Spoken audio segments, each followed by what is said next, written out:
Saraswati group of colleges के इस online platform पर आपका स्वागत करता हूं। आज हम बाल मनोविज्ञान की परिभाषा और उसके क्षेत्र का अध्ययन करेंगे। पिछले पार्ट में हम लोगों ने दोस्तों पढ़ा था कि मनोविज्ञान की उत्पत्ति कैसे हुई है, मनोविज्ञान आया कैसे है और मनोविज्ञान को विभिन्न मनोवैज्ञानिकों ने क्या क्या अर्थ बताया है, कौन कौन सी परिभाषा बताया। तो सबसे पहले बताया कब गया था, 16वीं शताब्दी में मनोविज्ञान के बारे में, और हम बताया भी थे कि 16वीं शताब्दी में इसकी उत्पत्ति हुई है और सर्वप्रथम इस शब्द का प्रयोग रुडोल्फ बोहेगल ने किया था अपनी पुस्तक साइकोलॉजिया में। और सर्वप्रथम इसको आत्मा का विज्ञान माना गया था, उसके बाद मन का विज्ञान माना गया, उसके बाद चेतना का मनोविज्ञान माना गया। लेकिन आधुनिक समय में अब इस मनोविज्ञान को व्यवहार का मनोविज्ञान माना गया, क्योंकि किसी भी मानव का अध्ययन करना होगा तो हम मानव का अध्ययन ना उसके आत्मा के आधार पर कर पाएंगे, ना उसके मन के आधार पर कर पाएंगे, ना ही उसकी चेतना के आधार पर कर पाएंगे, बल्कि उसके एक्टिविटी के आधार पर कर पाएंगे, यानी उसके व्यवहार के आधार पर ही हम उसका अध्ययन कर पाएंगे। इसलिए मनोविज्ञान के इस परिभाषा को स्वीकार किया गया और अभी यही परिभाषा 20वीं शताब्दी से लेकर अभी तक चल रही है, जो कि मनोविज्ञान व्यवहार का मनोविज्ञान है। तो आइए हम शुरू करते हैं मनोविज्ञान की परिभाषा। सबसे पहले देखेंगे कि वाटसन ने क्या कहा है, क्योंकि वाटसन व्यवहारवादी है और वाटसन ने ही 20वीं शताब्दी में सबसे पहले कहा था कि मनोविज्ञान व्यवहार का विज्ञान है। तो इसने एक परिभाषा भी दिया है कि मनोविज्ञान व्यवहार का निश्चित विज्ञान है, यानी जिस प्रकार विज्ञान में हम किसी चीजों का अध्ययन एक योजनाबद्ध तरीके से करते हैं, सुनियोजित ढंग से करते हैं, उसी प्रकार हम मनोविज्ञान में भी मानव के व्यवहारों का अध्ययन उसी योजनाबद्ध तरीके से करते हैं। इसीलिए वाटसन ने कहा कि मनोविज्ञान व्यवहार का निश्चित विज्ञान है। अगला मैकगूगल ने कहा कि मनोविज्ञान आचरण तथा व्यवहार का यथार्थ विज्ञान है, यानी जो मनोविज्ञान है वो आचरण तथा व्यवहार, मनुष्य का जो आचरण होता है और जो व्यवहार होता है उसका यथार्थ विज्ञान का मतलब होता है कि यथार्थ में सत्यता होता है, ठीक है ना, जो प्रत्यक्ष रूप से हमको दिखाई देता है सत्य रूपी, वह विज्ञान है, यानी उसके अंतर्गत हम अध्ययन करते हैं। अगला वुडवर्थ ने कहा कि मनोविज्ञान वातावरण के संबंध में व्यक्ति की क्रियाओं का वैज्ञानिक अध्ययन करता है, यानी वातावरण से संबंधित जो चीजें मनुष्य किस प्रकार से अपने आप को समायोजित कर रहा है, व्यक्ति की कौन कौन सी एक्टिविटी कर रहा है, किस प्रकार की क्रियाएं करके वो अपने आप को समायोजित कर रहा है, उसका हम वैज्ञानिक रूप से अध्ययन करते हैं। उन्होंने वुडवर्थ ने और भी परिभाषा दिया है कि मनोविज्ञान एक विधायक विज्ञान है जिसके अंतर्गत हम व्यक्ति की क्रियाओं का अध्ययन करते हैं। मनोविज्ञान एक विधायक विज्ञान है जिसके अंतर्गत हम व्यक्ति की क्रियाओं का अध्ययन करते हैं। तो इसमें बताना चाहेंगे ये जो विधायक विज्ञान है आपका, ये विधायक विज्ञान है क्या? मनोवैज्ञानिकों ने दो प्रकार के विज्ञान को माना, एक विधायक विज्ञान और एक नियामक विज्ञान। विधायक विज्ञान में मानव व्यवहार के क्या, कब और कैसे इन चीजों की व्याख्या होती है। विधायक विज्ञान में मानव का जो व्यवहार होता है, क्या होता है, कब, कैसे, क्या होना चाहिए, इस चीज की व्याख्या करता है, तो वह विधायक विज्ञान कहलाता है। जबकि नियामक विज्ञान में आदर्श, मूल्य तथा क्या होना चाहिए, यानी मानव का आदर्श क्या होना चाहिए और मूल्य क्या होना चाहिए, इससे संबंधित नियामक विज्ञान होता है। तो वुडवर्थ ने एक दूसरी परिभाषा जो दी थी, वह मनोविज्ञान एक विधायक विज्ञान है जिसके अंतर्गत हम व्यक्ति की क्रियाओं का अध्ययन करते हैं, यानी वह व्यक्ति क्या कर रहा है, कब कर रहा है, कैसे कर रहा है, इन चीजों का हम अध्ययन करते हैं मनोविज्ञान के अंतर्गत। अगला परिभाषा क्रो और क्रो का है। उन्होंने कहा कि मनोविज्ञान मानव व्यवहार तथा मानव संबंधों का अध्ययन है, यानी मानव का व्यवहार का अध्ययन तो करता ही है मनोविज्ञान, साथ में ही उनके संबंधों का भी अध्ययन करता है कि व्यक्ति का संबंध समाज में या व्यक्ति के साथ किस प्रकार का है, उन संबंधों के बारे में भी मनोविज्ञान मानव का अध्ययन करता है और साथ में उनके व्यवहारों का भी अध्ययन करता है। अगला हम पढ़ेंगे मनोविज्ञान की शाखाएं और क्षेत्र। हालांकि अभी हम लोग जो हमारा उद्देश्य था बाल मनोविज्ञान का चैप्टर, अभी हम लोग उस पर नहीं आए हुए हैं। अभी ये बाल मनोविज्ञान से पहले, चैप्टर के पहले की जो कहानी है, यानी मनोविज्ञान की उत्पत्ति और क्षेत्र के बारे में अभी ये आपको बताया जा रहा है। तो मनोविज्ञान का जो क्षेत्र है या शाखा है, किस किस क्षेत्र में बटा हुआ है उसको पढ़ेंगे। तो दो पहले शाखाओं को दो भागों में हम बांटे हैं, एक सैद्धांतिक मनोविज्ञान और एक व्यवहारिक मनोविज्ञान। सैद्धांतिक मनोविज्ञान में मानव व्यवहारों का जो अध्ययन होता है वो मनोविज्ञान के सिद्धांतों के आधार पर किया जाता है। इसमें मनोविज्ञान के जो मानव का व्यवहार होता है, इस सैद्धांतिक मनोविज्ञान में उस सिद्धांतों के आधार पर किया जाता है, जबकि व्यवहारिक मनोविज्ञान में केवल व्यवहार और एक्टिविटी को देख करके उनका अध्ययन किया जाता है। तो सैद्धांतिक मनोविज्ञान में बहुत सारे क्षेत्र हैं, जैसे सामान्य मनोविज्ञान, शारीरिक मनोविज्ञान, प्रयोगात्मक मनोविज्ञान, बाल मनोविज्ञान, पशु मनोविज्ञान, समाज मनोविज्ञान और सामान्य मनोविज्ञान। एक एक करके हम जानते हैं कि इसका मतलब क्या है। सामान्य मनोविज्ञान क्या होता है, शारीरिक मनोविज्ञान क्या होता है, प्रयोगात्मक मनोविज्ञान क्या होता है, बाल मनोविज्ञान क्या होता है, पशु मनोविज्ञान क्या होता है, समाज मनोविज्ञान क्या होता है और असामान्य मनोविज्ञान क्या होता है। सामान्य मनोविज्ञान में दोस्तों साधारण व्यक्तियों का अध्ययन किया जाता है, यानी जो सामान्य परिस्थिति में साधारण व्यक्ति होते हैं उनका अध्ययन किया जा सकता है। ठीक है, तो जिस मनोविज्ञान के अंतर्गत हम साधारण व्यक्ति की सामान्य परिस्थिति में अध्ययन करते हैं वह सामान्य मनोविज्ञान होता है। यानी बहुत कठिन परिस्थिति नहीं, बहुत जटिल परिस्थिति नहीं, एक सामान्य परिस्थिति में और एक साधारण व्यक्ति का हम जिस मनोविज्ञान के अंतर्गत अध्ययन करते हैं वह सामान्य मनोविज्ञान होता है। अगला आपका शारीरिक मनोविज्ञान।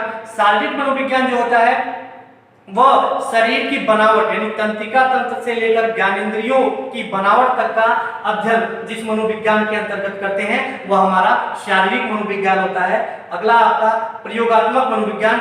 इसमें मनुष्यों के मानवीय व्यवहारों के ऊपर प्रयोग करके जो व्यवहारों का अध्ययन किया जाता है उसे प्रयोगात्मक मनोविज्ञान कहते हैं। जैसे आपको हम बताया भी थे कि सन 1879 में विलियम कुंट ने सबसे पहले प्रथम मनोविज्ञानशाला की स्थापना किया था, जहां पे उनके मानव के व्यवहारों के ऊपर प्रयोग किया जाता था और प्रयोग के आधार पे निष्कर्ष निकाला जाता था। तो अगर मानवीय क्रियाओं के ऊपर प्रयोग करके हम उनके व्यवहारों का अध्ययन करते हैं तो वह प्रयोगात्मक मनोविज्ञान के अंतर्गत करते हैं। अगला हमारा मनोविज्ञान जो कि हमको पढ़ना है, और मनोविज्ञान क्या होता है, इसके अंतर्गत बालक के गर्भावस्था से लेकर के प्रौढ़ावस्था तक उनके विकासात्मक दृष्टिकोण से अध्ययन करते हैं। यानी वह बालक गर्भावस्था से लेकर प्रौढ़ावस्था तक किन किन विकास के चरणों से गुजरा है, उन सभी विकास के चरणों को हम जिस के अंतर्गत पढ़ते हैं वह हमारा बाल मनोविज्ञान होता है। अगला हम पशु मनोविज्ञान देखते हैं। पशु मनोविज्ञान जो होता है वो जानवरों के क्रियाओं के बारे में अध्ययन किया जाता है। पशु मनोविज्ञान के अंतर्गत जो जानवर एक्टिविटी करते हैं, क्रिया करते हैं, उनके संदर्भ में इनका अध्ययन किया जाता है। जैसे आप थानडाइट पढ़े भी होंगे कि थानडाइट ने भी कई जानवरों पर प्रयोग किया था, पावलोव ने भी कई जानवरों पर प्रयोग किया था, अन्य भी कई मनोवैज्ञानिक थे जिन्होंने जानवरों पर प्रयोग करके यानी उनके क्रियाओं का पता लगा करके और मानव के क्रियाओं से जोड़ने का प्रयत्न किया। यानी उन्होंने जानवरों की भी क्रियाओं का अध्ययन किया और मानव की भी क्रियाओं का अध्ययन किया और दोनों के बीच तुलना किया। इसीलिए इस पशु मनोविज्ञान को हम तुलनात्मक मनोविज्ञान भी कहते हैं, क्योंकि हम यहाँ जानवर की क्रिया से मानव की क्रिया का हम तुलना कर रहे हैं। अगला हमारा है समाज मनोविज्ञान। समाज में इस तरह की परिस्थिति है, मनुष्य किस परिस्थिति में रह रहा है, उनके व्यवहारों का, उसका व्यवहार कैसा है, या समूह में उसका व्यवहार कैसा है, और उसका अध्ययन करने के लिए हमें समाज मनोविज्ञान की जरूरत पड़ती है। और सामान्य मनोविज्ञान में हम असाधारण व्यक्तियों की, या हम कह सकते हैं कि ऐसे व्यक्ति, ठीक है, जो असामान्य हो, यानी जो सामान्य ना हो। सामान्य अगर बुद्धि लब्धि के आधार पे हम कहते हैं, तो अगर आईक्यू के आधार पे कहते हैं तो सामान्य में हम देखेंगे 90 से 110 की जो बुद्धि लब्धि वाले बालक होते हैं वो सामान्य बालक होते हैं। लेकिन उसके ऊपर और उसके नीचे, उसके ऊपर जाएंगे तो प्रतिभाशाली मिलेंगे और उसके नीचे आएंगे तो मंद बुद्धि के बालक मिलेंगे और मूर्ख बालक मिलेंगे। ये असामान्य मनोविज्ञान में उन्हीं बालकों का अध्ययन करते हैं जो सामान्य बुद्धि लब्धि से ऊपर होता है और सामान्य बुद्धि लब्धि से नीचे होता है। जैसे हम प्रतिभाशाली बालकों का भी अध्ययन कर सकते हैं और मंद बुद्धि बालकों का भी अध्ययन कर सकते हैं। हम एक शब्द में कह सकते हैं कि हम विशिष्ट बालकों का अध्ययन जिस मनोविज्ञान के अंतर्गत करते हैं वो असामान्य मनोविज्ञान होता है। विशिष्ट बालक कौन होते हैं? ऐसे बालक जो अपने विशिष्ट गुण के कारण सबका ध्यान अपनी तरफ आकर्षित करें, उन्हें विशिष्ट बालक कहते हैं और इन्हीं का अध्ययन हम असामान्य मनोविज्ञान के अंतर्गत हम करते हैं। अगला हम दोस्तों देखेंगे व्यावहारिक मनोविज्ञान। व्यावहारिक मनोविज्ञान में सबसे पहले हमारा है शिक्षा मनोविज्ञान। शिक्षा मनोविज्ञान में सबसे जानेंगे हम कि शिक्षा के 3 ध्रुव होते हैं या 3 अंग होते हैं। एक शिक्षक होता है, एक शिक्षार्थी होता है और एक पाठ्यक्रम होता है। जो आधुनिक शिक्षा प्रणाली है वो हमारा शिक्षार्थी केंद्रित है, यानी विद्यार्थी केंद्रित है और पाठ्यक्रम को अगर तैयार किया जाता है तो विद्यार्थी को केंद्र में रखकर किया जाता है। विद्यार्थी की आवश्यकताओं, योग्यताओं और रुचियों के आधार पर किया जाता है। तो शिक्षा संबंधी समस्याओं को दूर करने के लिए जिस मनोविज्ञान का प्रयोग होता है उसे हम शिक्षा मनोविज्ञान करते हैं, यानी शिक्षा की जितनी भी समस्याएं हैं उन समस्याओं को दूर करने के लिए जिस मनोविज्ञान का प्रयोग करते हैं वो शिक्षा मनोविज्ञान होता है। अगला है औद्योगिक मनोविज्ञान। औद्योगिक मनोविज्ञान में दोस्तों अगर मनोविज्ञान के सिद्धांतों का जब हम प्रयोग उद्योग के क्षेत्र में करते हैं तो वहां औद्योगिक मनोविज्ञान की आवश्यकता पड़ती है, क्योंकि वहां पे लोगों को निर्देशन और उचित परामर्श की आवश्यकता पड़ती है। यहां हम बताना चाहेंगे, एक शब्द आ गया है कि निर्देशन और परामर्श, इसको हम पढ़ाएंगे भी आगे। ये पूरा एक बुक ही है निर्देशन और परामर्श का, जिसे हम गाइडेंस एंड काउंसलिंग कहते हैं। दोनों का मतलब सहायता प्रदान करना ही होता है, लेकिन अंतर बहुत माइन्यूट है कि निर्देशन में हम व्यक्ति को सामूहिक और व्यक्तिगत दोनों रूप से सहायता प्रदान कर सकते हैं, जबकि परामर्श में हम व्यक्ति को केवल व्यक्तिगत रूप से ही सहायता प्रदान कर सकते हैं। अगला है व्यवसायिक मनोविज्ञान। व्यवसायिक मनोविज्ञान में व्यवसायों के चयन में अगर समस्या आ रही है तो उन समस्याओं को दूर करने के लिए जिस मनोविज्ञान का हम प्रयोग करते हैं वह होता है हमारा व्यवसायिक मनोविज्ञान। अगला है औपचारिक मनोविज्ञान। औपचारिक मनोविज्ञान में दोस्तों ऐसी समस्याएं होती हैं जिनका सामान्य तरीके से इलाज नहीं होता। ऐसे बालक होते हैं जिनका इलाज सामान्य तरीके से नहीं हो पाता है। ऐसे बालकों के समस्याओं को, विकृतियों का पता लगा करके उन विकृतियों को इस मनोविज्ञान के अंतर्गत दूर किया जाता है, वो होता है औपचारिक मनोविज्ञान। अगला चिकित्सा मनोविज्ञान है। हम डॉक्टर के पास जाते हैं अगर दोस्तों, तो जाहिर सी बात है बहुत से लोगों को केवल शारीरिक रूप से ही बीमार नहीं होते हैं, बल्कि वह मानसिक रूप से भी बीमार होते हैं। जरूरी नहीं कि सभी लोग शारीरिक रूप से ही बीमार हों, मानसिक रूप से भी बीमार व्यक्ति उनके पास जाते हैं तो उनका चिकित्सा मनोविज्ञान में मानसिक रूप से इलाज किया जाता है। यानी इसमें कई तरह के चिकित्सकों का प्रयोग करके उनका इलाज किया जाता है मानसिक तौर पे। तो जिस मनोविज्ञान के अंतर्गत किया जाता है वो होता है चिकित्सा मनोविज्ञान। अगला अपराध मनोविज्ञान है।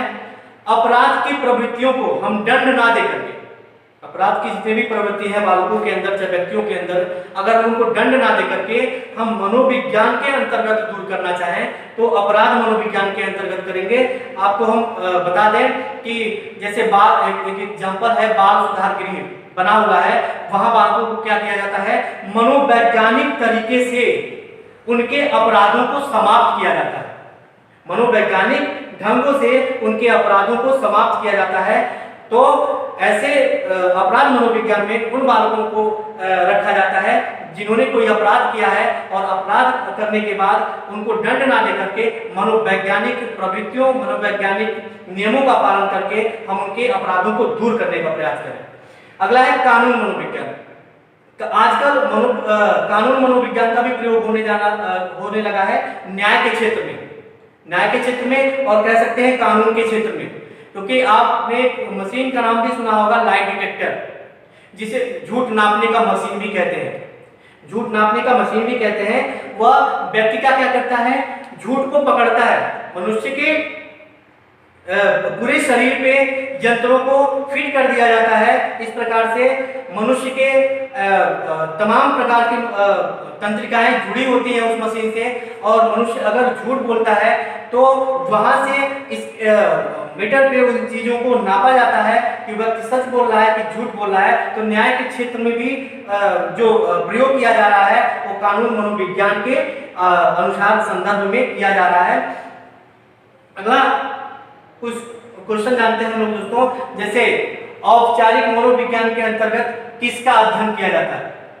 दूसरा क्वेश्चन है बाल मनोविज्ञान के अंतर्गत किसका अध्ययन किया जाता है। तीसरा क्वेश्चन है हमारा मनोविज्ञान व्यवहार का निश्चित विज्ञान है, किसका कथन है। ये तीनों आपको हम इस आज के टॉपिक में बता चुके हैं, और इसका उत्तर आप लोग हमारे कमेंट बॉक्स में देंगे। अभी हमारा ये टॉपिक कल से आपका पहला लेसन शुरू होगा इस बाल मनोविज्ञान का। दोस्तों अभी तक हम लोग टॉपिक नहीं पढ़ रहे थे, अभी बाल मनोविज्ञान की केवल हिस्ट्री जान रहे थे। कल से हमारा पहला चैप्टर शुरू होगा बाल मनोविज्ञान का। Thank you all of you.